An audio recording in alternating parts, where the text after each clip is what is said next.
All right, I got a question for you. Why is it when you try to be a good person and, like the sign says, love kindly, be respectful to your neighbors and your friends, there are those that really disrespect you still, and they're maybe even hurtful?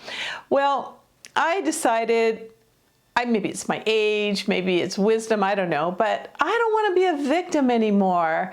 And so I have found 5 different ways to really help myself, when somebody's being disrespectful or hurtful, and I'm going to share them with you right now. Tip number 1 is know their why. Like, why are they disrespecting you and maybe even hurting you? And if it's one of your children or maybe a close friend, maybe they're going through something and they're kind of lashing out at you because they're feeling helpless and they're feeling like they don't have control over anything.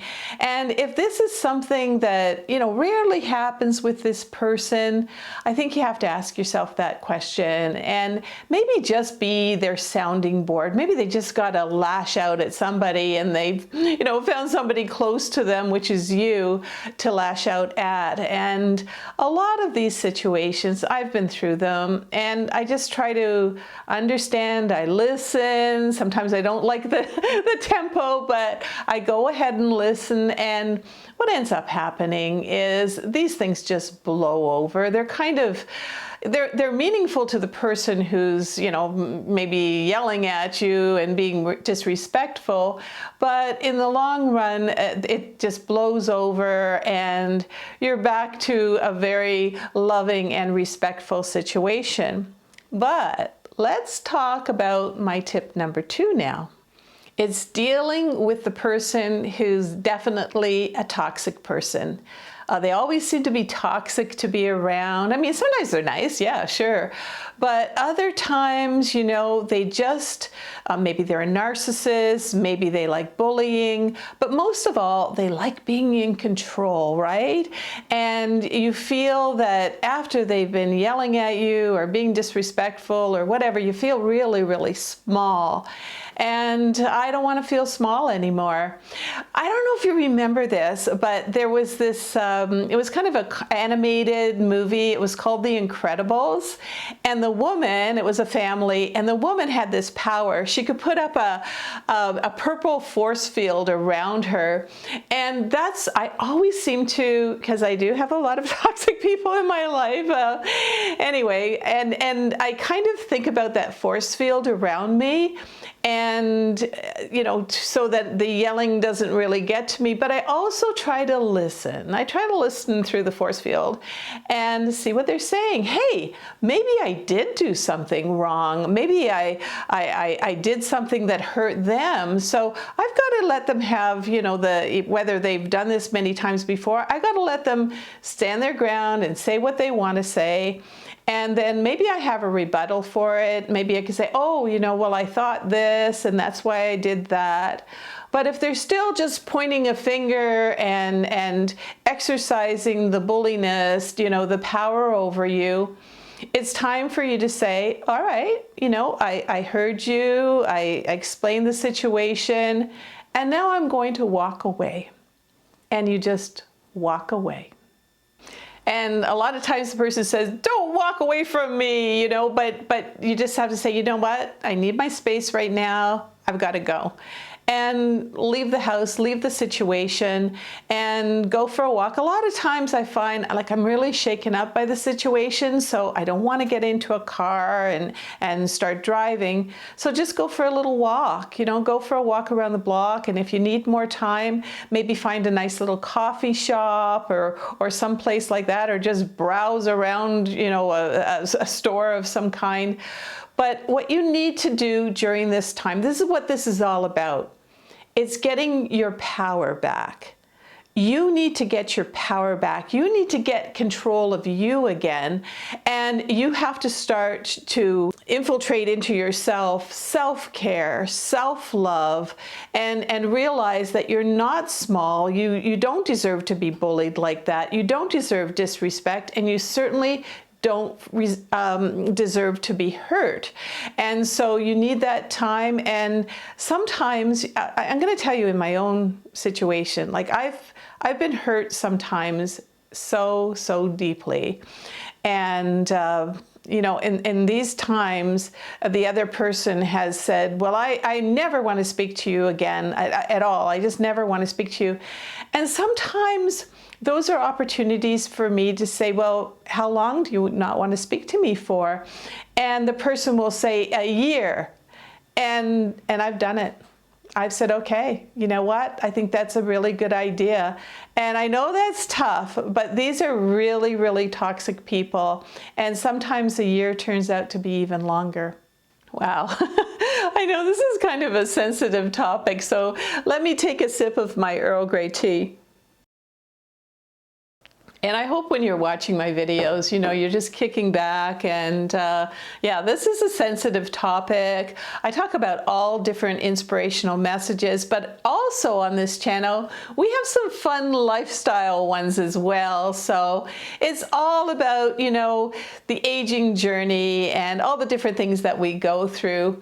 And don't forget, you know, if you like this kind of video and fun lifestyle ones, there's a button down there to subscribe. I'd love for you to join me every week, and don't forget to click on the notification bell, because then you'll know when my videos are out. Oh yeah, and stay until the end of this video, because I always have a quote that really can resonate with you, maybe something that you want to write down. And yeah, all right, but we got tip number 3 coming up, so let's talk about that. A big part of taking your power back is to stay silent. You know, there's a lot of, besides myself who believes in this, there are a lot of motivational speakers, you know, well-known names, people who've had talk shows, that sort of thing, that say silence is golden. And the best way, you know, when you feel like you can't fight back with this person, the best way is to stay silent. Now, I know when we're nice people, right, and we want to be kind and all that sort of thing, like this sign says, you know, you're just like, oh, I can't stay mad at that person. But once you go and you start, you know, Sarah was talking to them, you're almost begging for an apology. And when you do that, again, you're going to start feeling small. And this is about you. This is about your self-care, your self-love, your confidence, all of those things. And I really don't want somebody to take that away from you. My next tip is don't fight back. All right, I talked about being silent and that sort of thing, but sometimes when you're in the moment, right, especially if you've come from a family where there was a lot of yelling going on. That's what happened in my family. There was a lot of yelling going on, and one person would yell at the other, and the other person would try to get louder, and it would just always escalate. And I guess it's really in my blood, you know, when somebody's yelling at me to yell back. But I've just found as I'm getting older and wiser that it just doesn't get you anywhere. And the same with having the last word, right? It's last word. It just doesn't get you anywhere. And what I do find is I'm just trying these days to control my nervous system. You know, you see people like younger than myself that are having heart attacks, or they're having a stroke, or they just...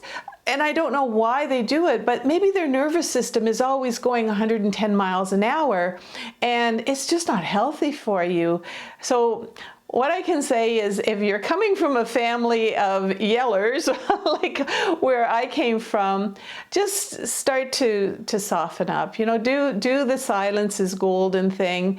And if somebody's yelling at you, put up the purple force field or whatever you have to do. But another thing is, the earlier you get to be this person who isn't yelling, it resonates. It resonates with the other people around you. I've got 4 kids, and they're all older kids.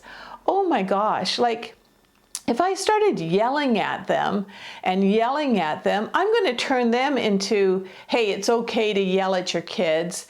And that's not the kind of parent I want to be. So it's really important that you don't start the fights back and forth. And I think this is a really good tip. And you know, if you haven't done it now, it's a good thing to start. Just being a calmer kind of person, especially in those kind of situations. Now, I'm nowhere near finished yet, but let's take a look at that quote, all right?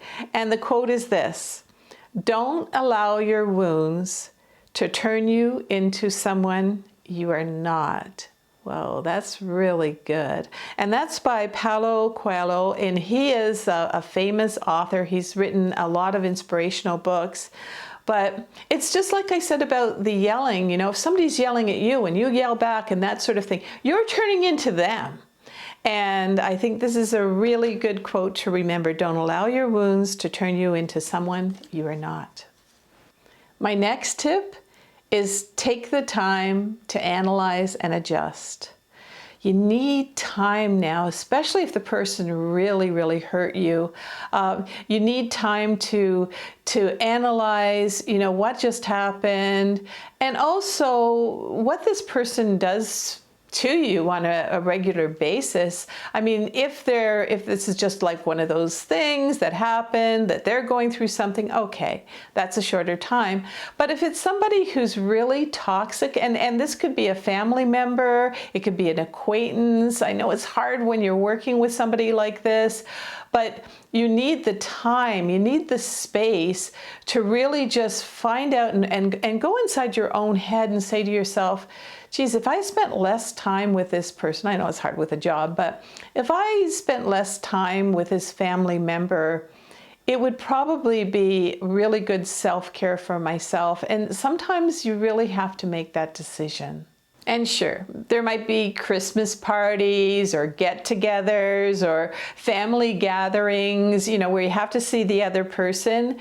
And maybe the conversations, maybe it's water under the bridge now and the conversations go well. That's fine.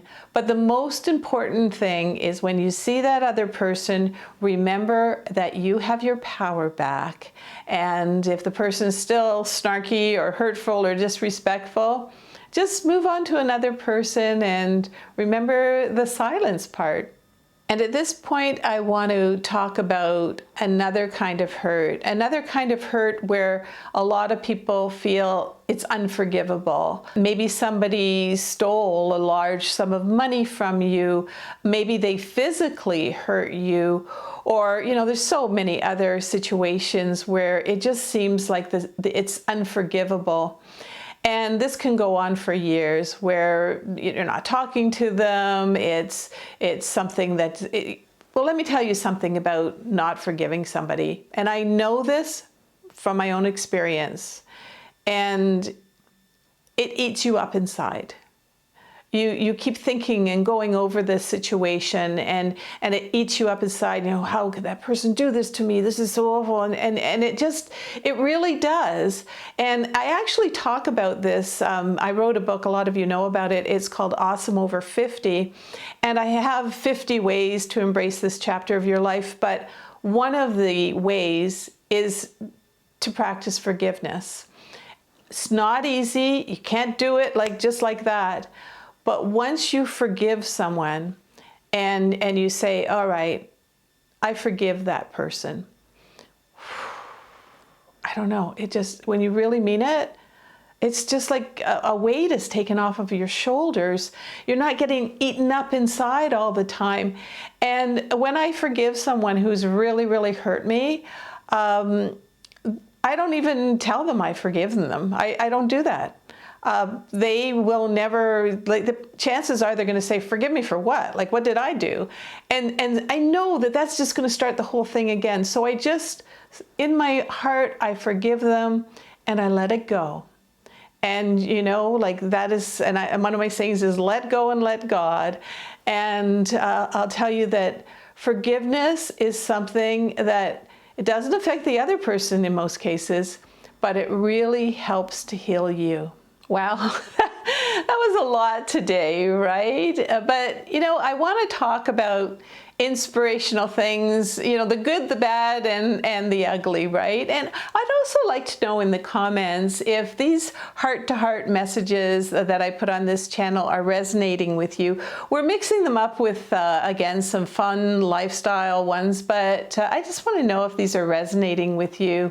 Oh, and by the way, in a few seconds, you're going to see a yellow screen come up, and you'll see me in a kind of a blue shirt, and if you click on it, if you're not a subscriber, you can subscribe right then, and don't forget to click on the notification bell.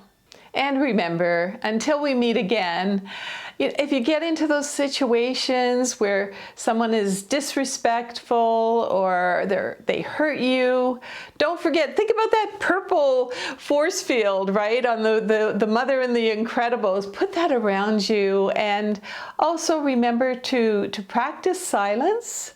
You can walk away. You need to get your power back. You need to practice your self-care and your self-love. And for me, it's another way to be age empowered.